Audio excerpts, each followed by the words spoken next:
An $18,300 pickup just went on sale in China.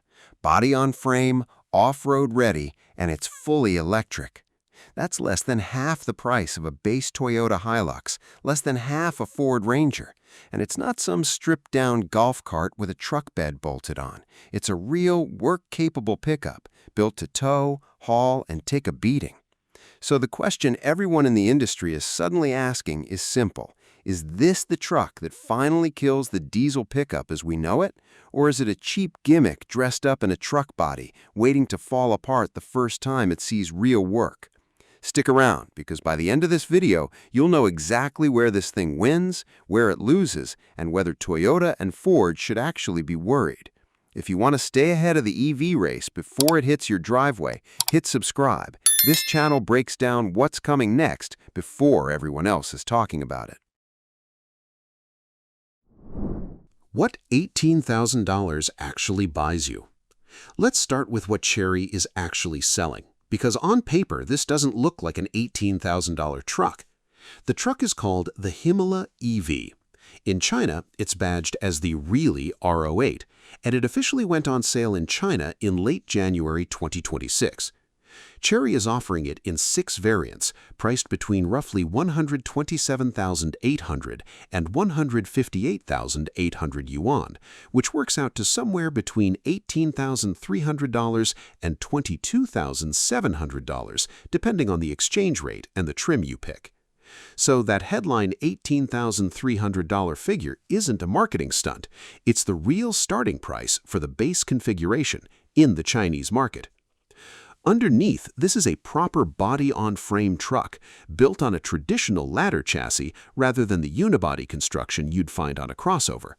That matters because body-on-frame is what gives a truck real towing capacity and the durability to survive years of abuse on job sites and farms. Chery didn't take a shortcut here. They built the EV on the same rugged foundation as the diesel version of this truck. Now, let's talk about what's under the hood, or rather, under the floor.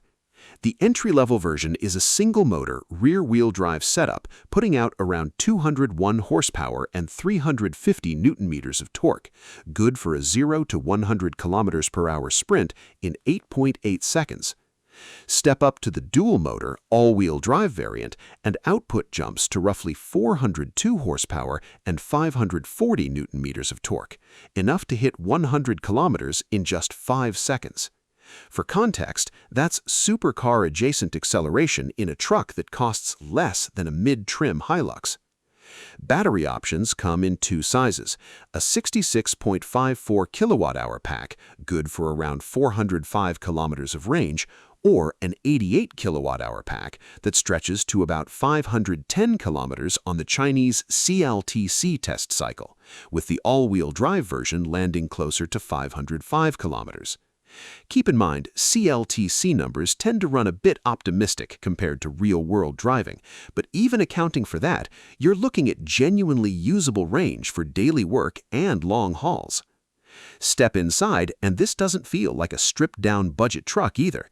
There's a large infotainment display, a digital instrument cluster, and, even on this affordable pricing, a full suite of driver assistance features: lane keep assist, automatic emergency braking, adaptive cruise control, and a 360-degree camera system.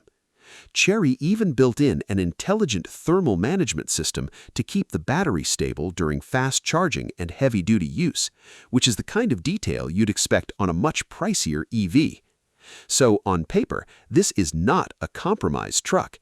It's a legitimately spec'd modern electric pickup at a price that simply shouldn't be possible. The pricing secret. Which brings us to the real question. How is Chery selling all of this for less than half the price of a comparable diesel truck? Because this isn't charity. Chery is still making money on every one of these. The first piece of the puzzle is China's supply chain.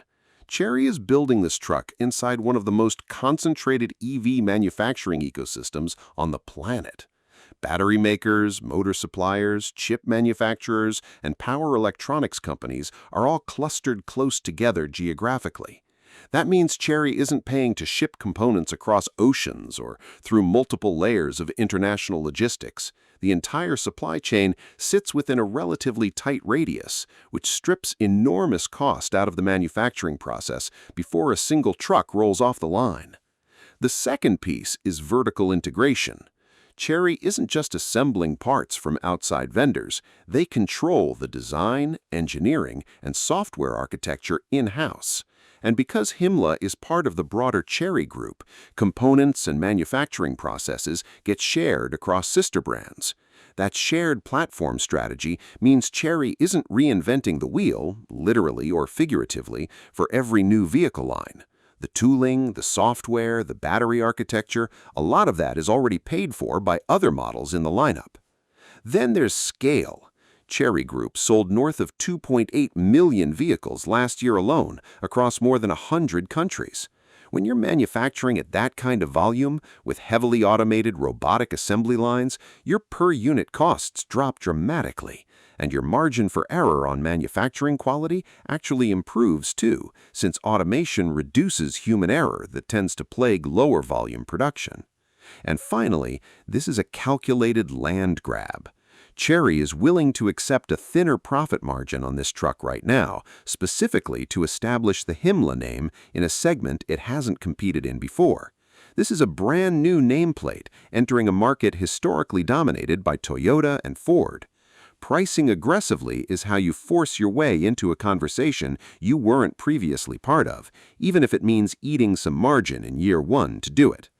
Put all of that together, and the $18,300 price tag stops looking like magic. It's the result of geography, integration, scale, and strategy, all stacked on top of each other. Where it heats Hilux and Ranger. Now let's get into the part that should actually worry Toyota and Ford.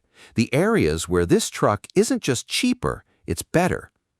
Start with raw power.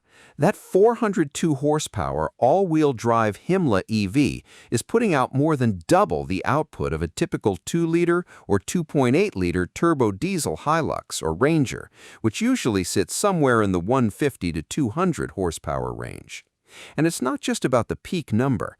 Electric motors deliver full torque instantly from a dead stop. If you're a tradesperson loading up the bed and pulling a trailer off the line, that's not a spec sheet bragging right. That's a real, felt advantage every single time you merge onto a highway with a full load. Then there's the cost of actually owning and running the thing.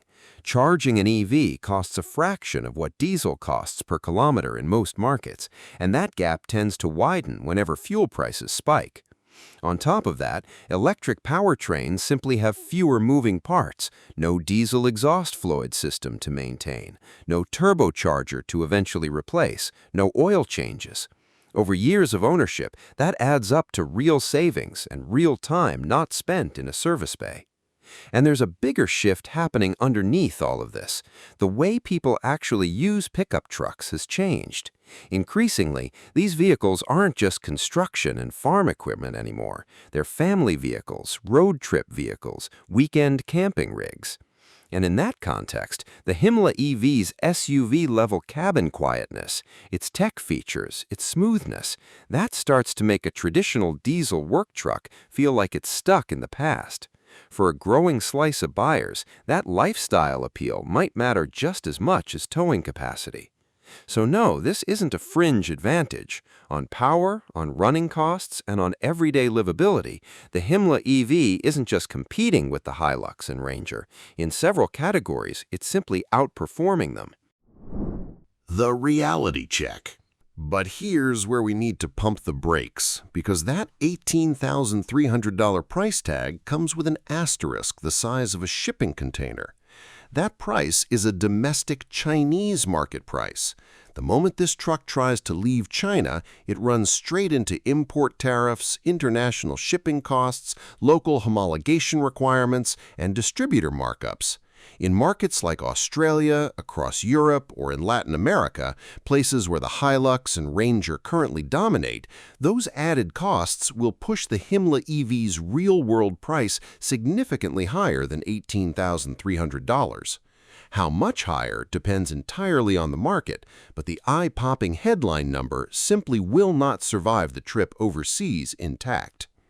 Then there's the trust problem, and this one can't be solved with pricing.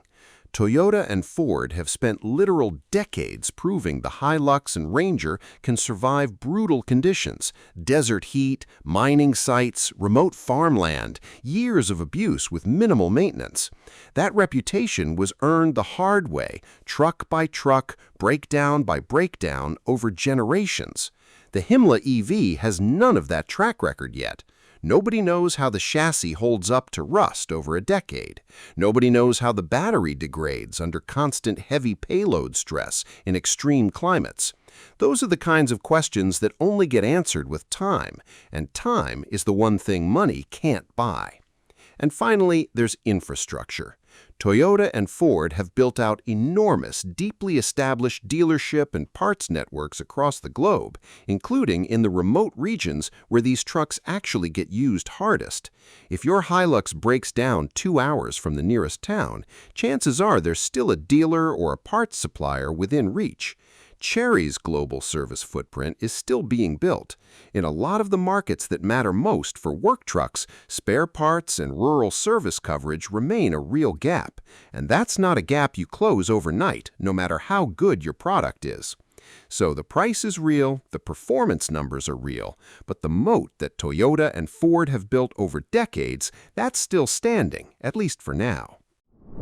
Who actually wins from this? So where does that leave us? I don't think this is a story about Chery killing the Hilux or the Ranger, at least not yet. I think it's a story about the pickup truck market splitting into two very different lanes. On one side, you'll have urban commuters, lifestyle buyers, small business owners, and budget-conscious first-time truck buyers.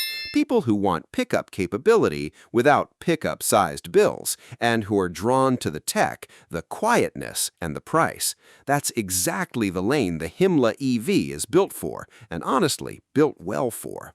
On the other side, you'll still have heavy commercial fleets, mining operations, extreme off-roaders, and rural buyers who need proven, bulletproof reliability above everything else. That's where Toyota and Ford's decades of trust still count for more than any spec sheet, and that segment isn't going anywhere anytime soon. But here's the part that should genuinely worry the legacy automakers. This truck is a warning shot. It's proof that a serious, capable, well-equipped electric pickup can be built and sold at a price point that used to sound impossible. Toyota and Ford now have a very clear signal that they need to accelerate their own hybrid and EV pickup plans and find ways to cut costs or risk watching that budget-conscious lane get permanently claimed by Chinese manufacturers. And honestly, however this shakes out, it's a win for anyone shopping for a truck. More competition means faster innovation, and it means prices across the entire segment are going to feel pressure to come down. The pickup truck world is being forced to modernize, whether the old guard is ready for it or not. So here's the real question. Would you actually trust a brand new Chinese electric pickup with zero track record over a Hilux or Ranger, even if it saved you thousands of dollars? Drop your answer in the comments, because I have a feeling this one's going to get heated.